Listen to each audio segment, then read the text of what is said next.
TDC and TDC Classic Cars. I'm your host, Jay Stoyan. We're here with owner of Picture Vehicle Specialties, Peter Cullingford. Peter, thanks for being on the show today. Yeah, thanks, Jay, and welcome to our operation.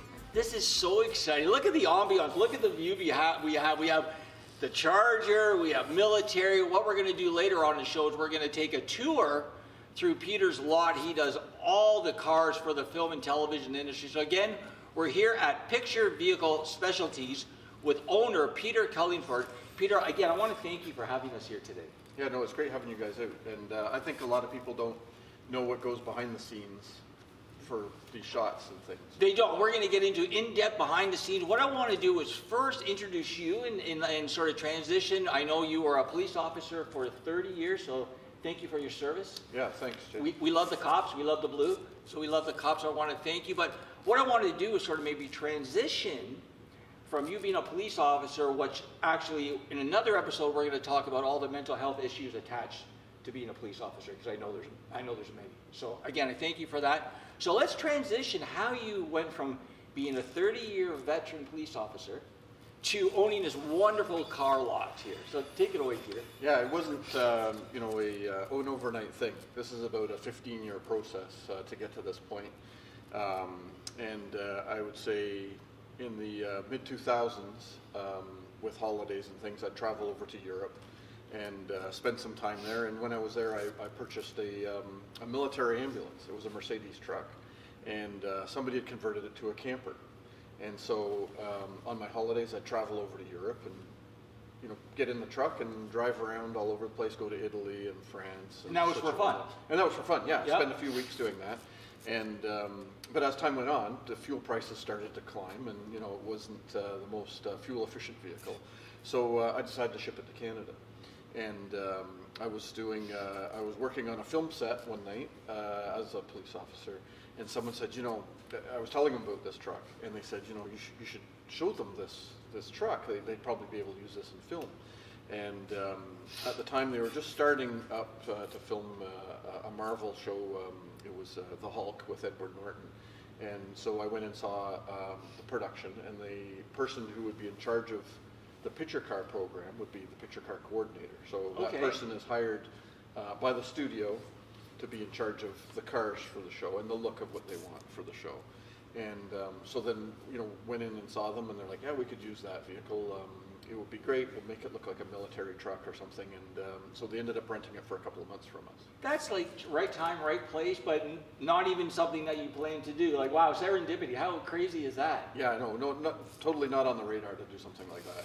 And I didn't understand or know about that type of the part of the business either. So again, tell our viewers, so basically in a nutshell, when people like Fast and Furious or Bullet or some other great car film or Band of Brothers, when they're looking for vehicles, could be military, could be a muscle car, could be a cop car.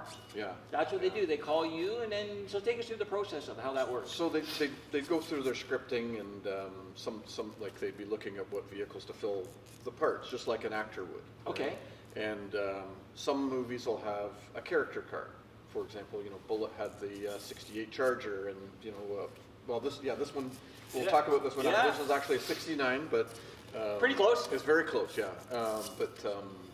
And so they develop a character car like that, and but then there's like what we specialize in is maybe not necessarily the character car, but the background vehicles. Okay. Right, and as you know, the theme lately has been 80s. Yes. Right? A lot of us grew up in the 80s, and it's the crappy 80s cars are what are we have to fill the street. So okay, sure, you see the hero car, which is the primary car, we'll call that, right? Go by, but what do you fill the street with? And those are the cars that are really hard to find, believe it or not. Like there's lots of Chargers, there's lots of Camaros. Lots of regular everyday cars. Try and find a 1985 minivan.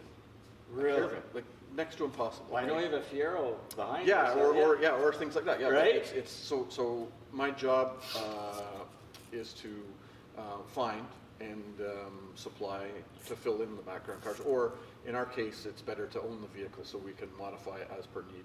Yeah, I was going to say, so do the studios, do they purchase off you, or they rent off you, or they do a little bit of both, I guess? Typically, yeah, it's a little bit of both. So if we're gonna, we know we're gonna destroy a vehicle. It'll probably be a purchase, and a lot of times we'll have to have 3 or 4 of the exact same vehicle. So it becomes problematic when we're talking about period cars or a classic car, like a Charger or something, right? And that's what when we talk about this Charger is the stunt double to what we call the hero car, which was, you know, the big dollar expensive car that you see in every shot. But when we want to do a stunt or crash it, hopefully not, we'll have a stand-in. And they'll buy it. They know. They can buy it, or it'd be a rental piece that we know we can repair. Oh, really? So you, even though you crash it, you can repair as long as it's not, it's not like. And sometimes in this business, it's the weirdest thing is you'll see when we walk around later, a wrecked car of, you know, a double of a wrecked car is as important, because sometimes you can do a scene where, you know, you see the car driving up to hit the tree, then you cut, you know, do movie magic, and then the cars hit the tree. So let's go back a little bit and talk a little bit more history. So you retired as a police officer in what year? 2018. But you were running this on the side a little part-time a little bit? So what I had done was, so the first year of operation, like I said, we did the Hulk, and during the filming of that, they had brought in Hummers from the U.S. Okay. As part of that, and they wrecked a lot of them. And but when they finished, they offered them up for sale, and we had acquired them. And I was thinking to myself, okay, now what do we do? We've got Hummers, and I'm like, okay, well, we'll see what happens, right? And I received a call from another production saying, we're going to start this police show, and we're thinking about using Hummers for the SWAT trucks, like the ones that the SWAT team would arrive in. But in the end, they went to Chevy Suburbans, which was fine. They just got them from a rental car company. But they needed like a command style vehicle, which was, you know, it would roll up and they'd have the radios and the hostage negotiator in it. And so we brought in a vehicle specific to that, which was a large ambulance. In the U.S., they use more trucks than they do van style like they do here. Okay. And so it was a perfect thing. We painted it black and put lights on it. And so that TV show ended up running for 5 years. And what year, when was that now? That was back in That was 2007. 2007? 2007, yeah. Wow, so you've been at it that long. Yeah, so it's just, you know, 5, 6, 7 cars. Yeah. Which is okay, manageable. And then as you move on, turns into 12, 14, 20 cars, and then it starts to become a sickness. We're here with the owner of Picture Vehicle Specialties. Peter Cullingford, that's a hard thing to say there. Picture Vehicle Specialties with Peter Cullingford. He's telling us all about his career, how he transitioned from being a police officer into, I guess, what would you call, like, what's your tagline? What do they call you? Picture car guy? Yeah, I guess we're like a picture vehicle rental company or supplier, and basically, you know, they're props. Right, they're props. And, so let's move ahead now. So now you retired in what year as a police officer? 2018. 2018. And so how long has the shop been here now? So we moved to the shop in 2011. 2011? Yeah. Wow. So, and at that point, obviously, the scope of it had more employees. Okay. And so, you know, I felt that I wanted to finish my career in policing before moving on. Yeah. And a lot of people would stay on, you know, into further pensionable years, or whatever you want to call it, right? You're done, yeah. Yeah, I think I was finished with it, and this was rewarding. Policing was very rewarding also. Yes, I imagine.